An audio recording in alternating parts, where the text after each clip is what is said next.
नमस्कार. मी शर्मिला शिरसाट. सोनाक्षी किचन ह्या चॅनलवर तुमचं खूप खूप स्वागत करते.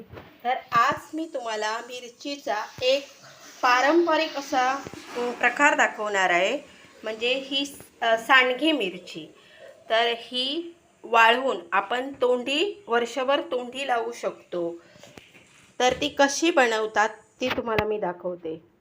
तर सांडगी मिरची बनवण्यासाठी मी ह्या 1 किलो छोट्या मिरच्या घेतल्या आहेत. त्या मी स्वच्छ धुवून पुसून कपड्यावर सुकून फॅनखाली 1 ते 2 तास सुकून घेतल्या आहेत. परत मी ही 4-5 लिंब घेतले आहेत. तर त्या लिंबाचा मी हा रस काढून घेतलेला आहे. हे मी 2-3 चमचे तेल घेतलं आहे. हे थोडंसं व्हिनेगर घेतलं आहे. ही मी मेथी पूड घेतली आहे. हे मीठ घेतलं आहे. ही धना पावडर घेतली आहे. ही जिरे पूड घेतली आहे. ही हळद घेतली आहे. ही मोहरीची डाळ मिक्सरला लावून घेतली आहे. हा मी हिंग घेतला आहे. तर आता मी मिरचीमध्ये जो सांडगी मिरचीमध्ये भरायचा जो मसाला असतो तो मी आता तयार करायला घेते. तर मी हा स्वच्छ एक बाउल घेतला आहे. तर त्याच्यामध्ये मी ही धना पावडर टाकणार आहे. त्याच्यामध्ये मी हे मीठ टाकणार आहे. त्याच्यामध्ये ही जिरा पावडर टाकणार आहे.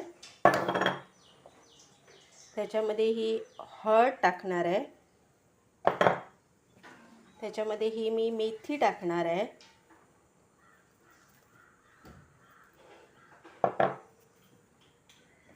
त्याच्यामध्ये हा मी हिंग टाकणार आहे. त्याच्यामध्ये मी ही मोहरीची डाळ टाकणार आहे.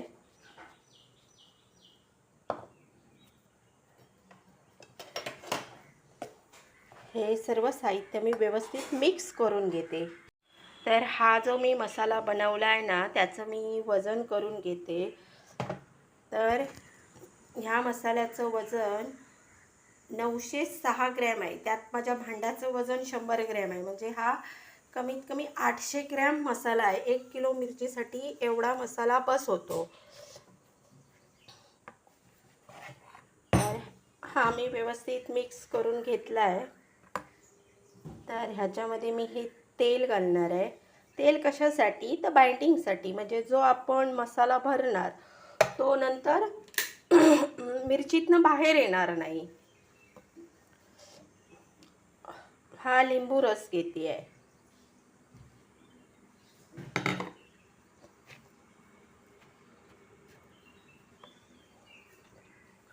त्यात हे थोडंसं व्हिनेगर घालते.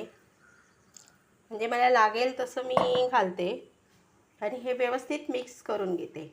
तर मी तुम्हाला ही सांडगी मिरची कशी भरतात ती दाखवते.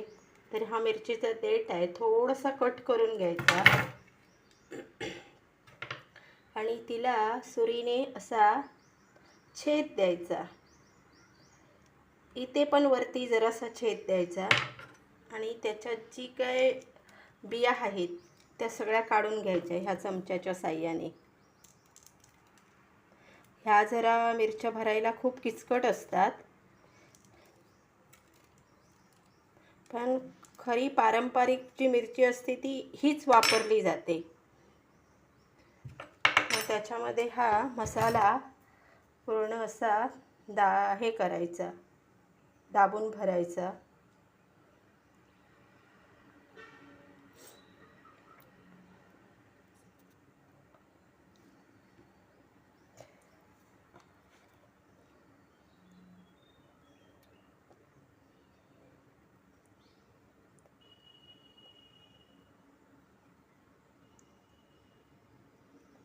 त्याच्यामध्ये तेल आणि लिंबू रस घातल्यामुळे काय होतं, तो मसाला बाहेर निघणार नाही. तर हा पूर्णपणे दाबून भरलेला आहे. तर अशीच मी दुसरी मिरची घेतली आहे. तिला सुद्धा अशी चीर पाडून घेते. इथे पण वरती हे करायचं आणि त्याच्यातल्या ज्या बिया आहेत त्या सगळ्या काढून घ्यायच्या, नाही तर त्या खूप तिखट लागतात. ह्या पूर्णपणे बिया ह्या काढून घ्यायच्या. म्हणून असंही करायचं.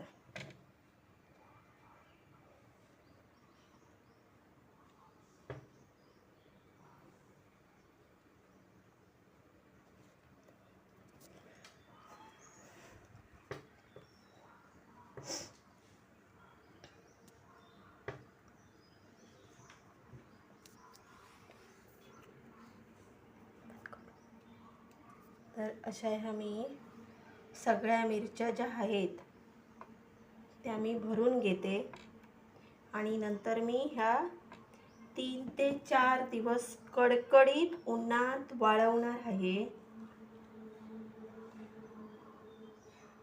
तुमच्याकडे जर ऊन नसेल तर तुम्ही ह्याला एक मायक्रोवेव्हमध्ये पण ठेवू शकता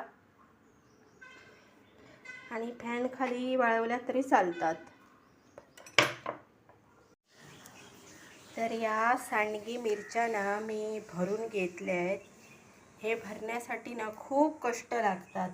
म्हणजे त्या मिरच्या एवढ्या हे आहेत ना की हाताला झोंबतात. आतमधले बिया काढून ते आता मी ह्या ना एक 3-4 उन्हं कडकडीत सुकून घेणार आहे. पण काय झालं आहे, सध्या आमच्याकडे पावसाचं वातावरण आहे, त्याच्यामुळे ऊन मिळणं मुश्किल आहे. तरी पण चांगलं कडकडीत उन्हात सुकून घेणार आहे.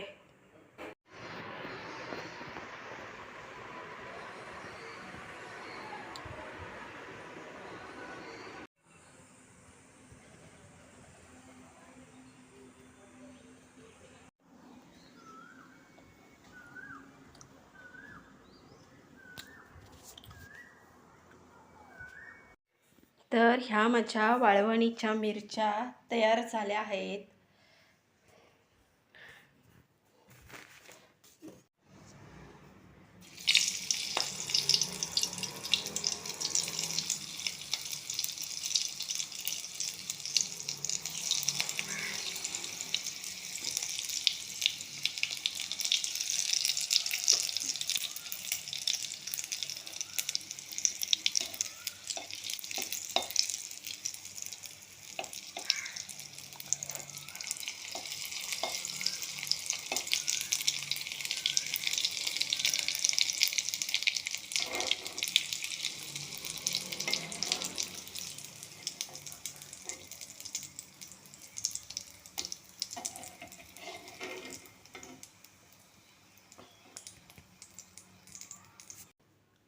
आता भाजले आहेत.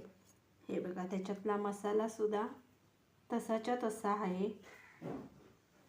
मी काही जास्त मिरची खात नाही, त्याच्यामुळे मी जास्त भाजल्या नाही आहेत. तर ही मिरची वर्षभर अगदी व्यवस्थित राहू शकते. मध्ये आता पाऊस चालू झाला आहे, मध्ये कुठे थोडंसं ऊन पडलं म्हणजे 1-2 महिन्यांनी, तर तुम्ही परत एकदा उन्हात वाळवून ठेवू शकता. अगदी वर्षभर हिला काही होत नाही. अतिशय उत्कृष्ट अशी लागते वरण भाताबरोबर किंवा दही भात, पालक खिचडी, डाळ खिचडी. अतिशय उत्कृष्ट लागते. तुम्ही पण नक्कीच ट्राय करा. व्हिडिओ आवडला तर लाईक करा, शेअर करा, सबस्क्राईब करा.